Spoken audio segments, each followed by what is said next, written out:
It's midnight, then 1 a.m., then 2. You're lying there, eyes closed, begging for sleep, but your mind has other plans. It wants to analyze that thing your coworker said. It wants to plan tomorrow in excruciating detail. It wants to remind you of that embarrassing moment from 10 years ago. And no matter what you do, it won't shut up. You flip your pillow. You change positions. You try to force your thoughts away, but they keep coming, wave after wave, like an ocean that refuses to calm. Your body is exhausted. You can feel the tiredness in your bones, but your brain is running a marathon, sprinting through worries and memories and plans and fears, as if sleep is the last thing it wants. Why does this happen? Why does the mind choose bedtime, of all times, to become hyperactive? Why does the silence of night trigger such chaos inside your head? 8 centuries ago, Ibn Arabi understood this phenomenon. He called it the rebellion of the unattended mind. And he knew that the racing thoughts at night weren't random.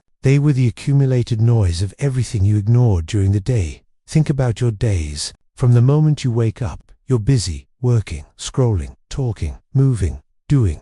Your mind never gets a moment of true silence. There's always input, always stimulation, always something to focus on that isn't yourself. But then night comes. The distractions stop. The noise fades. And suddenly, there's nothing between you and your own thoughts. This is when everything you avoided comes rushing back. The worry you pushed aside, the conversation you didn't process, the emotion you suppressed, the fear you pretended wasn't there. It all waited patiently for this moment, for the silence, for the dark, for the space you finally couldn't fill with distraction.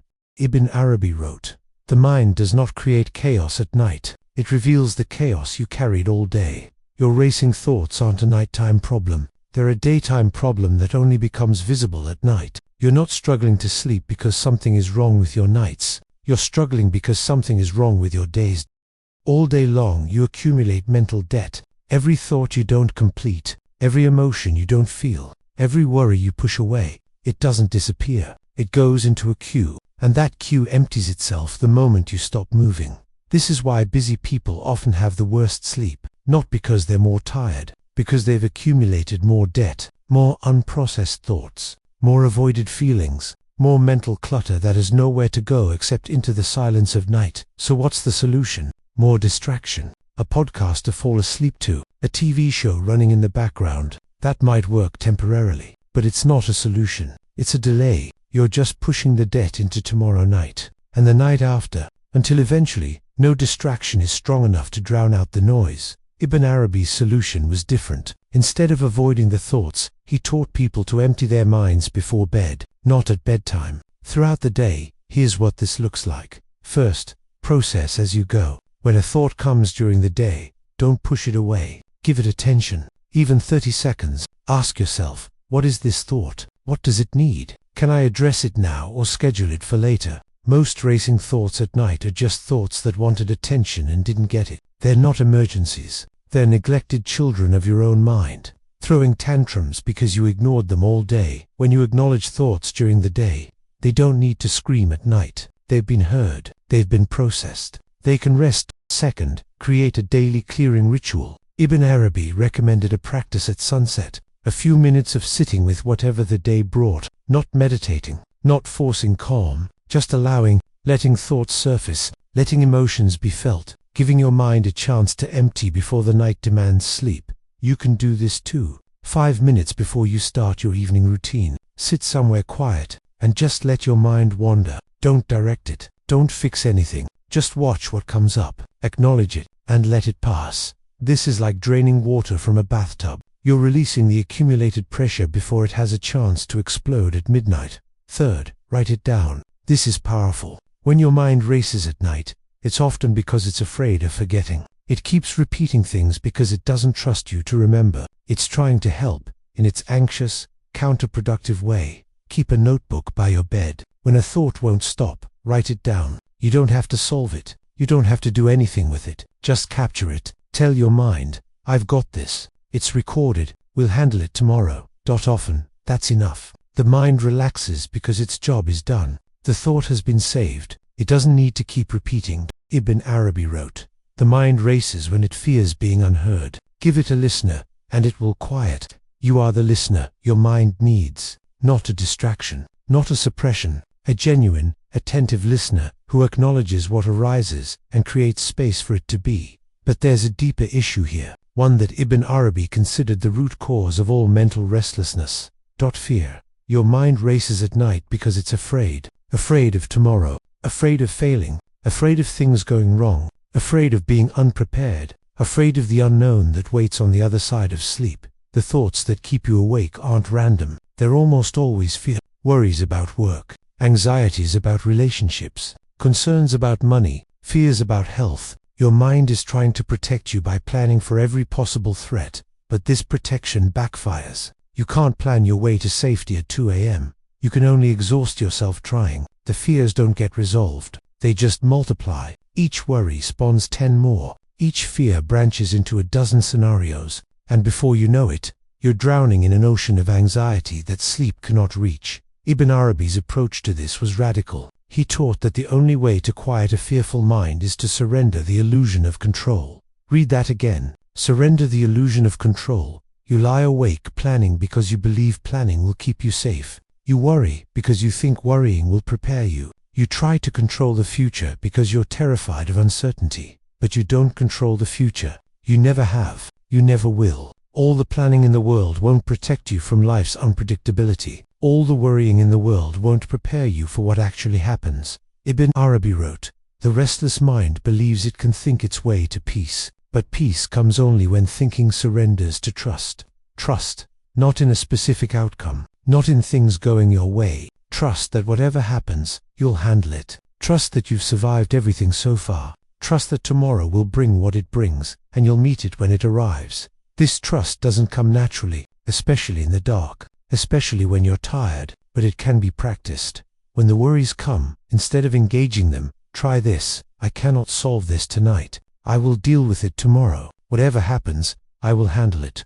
Repeat it until it sinks in, not as a mantra, as a truth. You will handle it. You always have. Tomorrow will require tomorrow's energy, not tonight's sleep. This is surrender, not giving up, not being passive, just accepting that right now, in this moment, there's nothing to do except rest. The future will wait. The problems will wait. Everything will still be there in the morning, but you don't have to solve it tonight. Ibn Arabi taught that sleep is a small death, a practice for the ultimate surrender. When you lie awake fighting, you're fighting death itself. You're refusing to let go, refusing to release control, refusing to trust the darkness. But sleep requires surrender. You cannot force yourself to sleep. You can only allow sleep to take you, and that allowing is a form of trust. Trust in the process, trust in your body, trust in the silence that your mind fears. Here's your practice for tonight. Before bed, spend 5 minutes writing down everything on your mind. Don't organize it,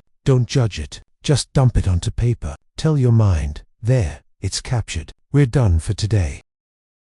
When you lie down, don't try to empty your mind. That's impossible. Instead, let thoughts come. Acknowledge them. Yes, I see you. You'll be there tomorrow. Not now. When fear arises, meet it with truth. I cannot control tomorrow, but I can rest tonight. Whatever comes, I'll handle it. I always do. And finally, surrender. Not to defeat, to trust. Trust the darkness. Trust the silence. Trust your body's need for rest. Trust that you don't have to hold the world together tonight. Let go. Not of everything, just of tonight, just of this moment, just of the belief that your thinking is required right now. It's not required. The world will spin without your supervision. Tomorrow will come without your planning. Sleep will arrive if you stop blocking its path with your fear. Ibn Arabi slept peacefully because he understood this. He wasn't smarter than you. He wasn't more disciplined. He just learned to stop fighting the silence, to stop fearing the dark, to stop believing his mind needed to race in order to keep him safe. You can learn this too. Not tonight perfectly, but tonight better, and tomorrow night a little better still, until eventually midnight finds you already asleep, and 2 a.m. passes without you ever knowing it came.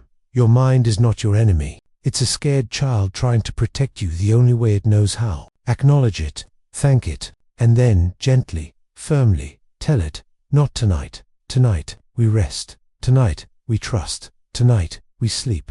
But let me give you something else. Something practical for those nights when nothing seems to work. When the fear is too loud, when the thoughts won't stop no matter what you do. There's a technique Ibn Arabi taught that works almost like magic. He called it returning to the breath. Here's how it works. When your mind races, it's always racing towards something. The future, the past, problems, scenarios. It's never here, never now, never in this moment. Your breath, however, is always here, always now. It can't be anywhere else. It exists only in the present moment. So when the thoughts spiral, anchor yourself to your breath, not by controlling it, not by doing breathing exercises, just by noticing it. Feel the air entering your nose, feel your chest rise, feel the pause at the top, feel the release, feel your chest fall, feel the pause at the bottom. And again, you don't have to breathe specially, just breathe normally and watch. Make your breath the most interesting thing in the universe,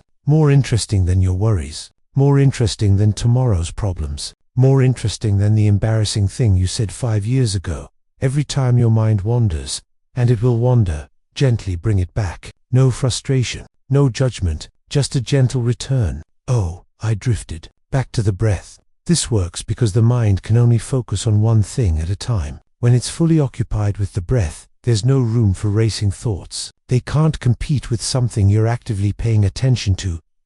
Arabi wrote, "The breath is the bridge between the body and the soul. When you stand on that bridge, no thought can reach you. Stand on that bridge tonight. Make your breath your entire world, and watch the thoughts lose their power." There's one more thing, and this might be the most important. Forgive your mind for racing. Don't hate it. Don't fight it. Don't see it as the enemy. Your mind races because it cares about you. It's trying to solve problems. It's trying to prepare you. It's trying to keep you safe. Its methods are terrible, but its intentions are good.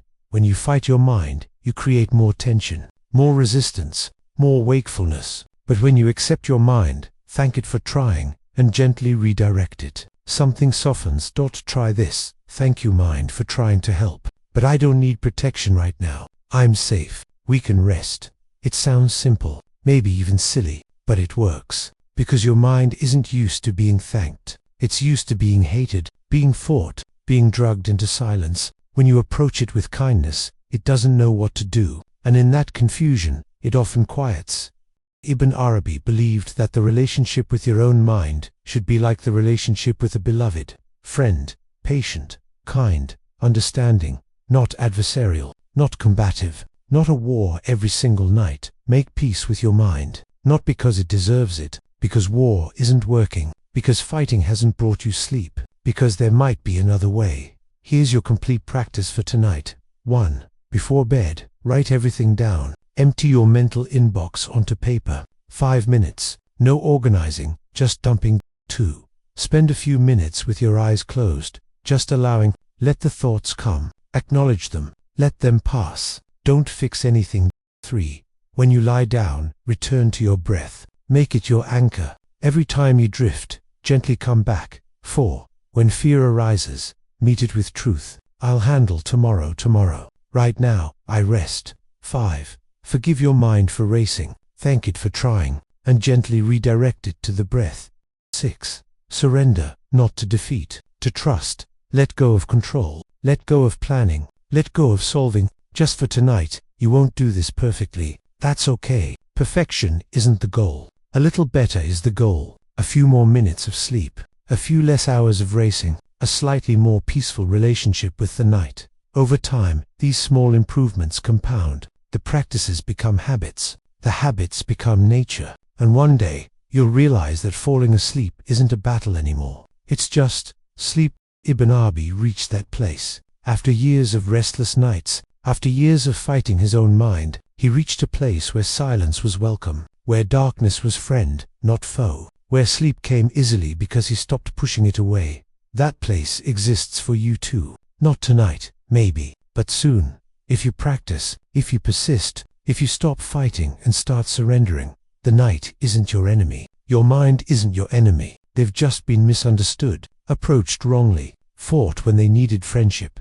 Tonight, try something different. Tonight, try peace. Your pillow is waiting. Your breath is waiting. Sleep is waiting. Stop fighting and let them in.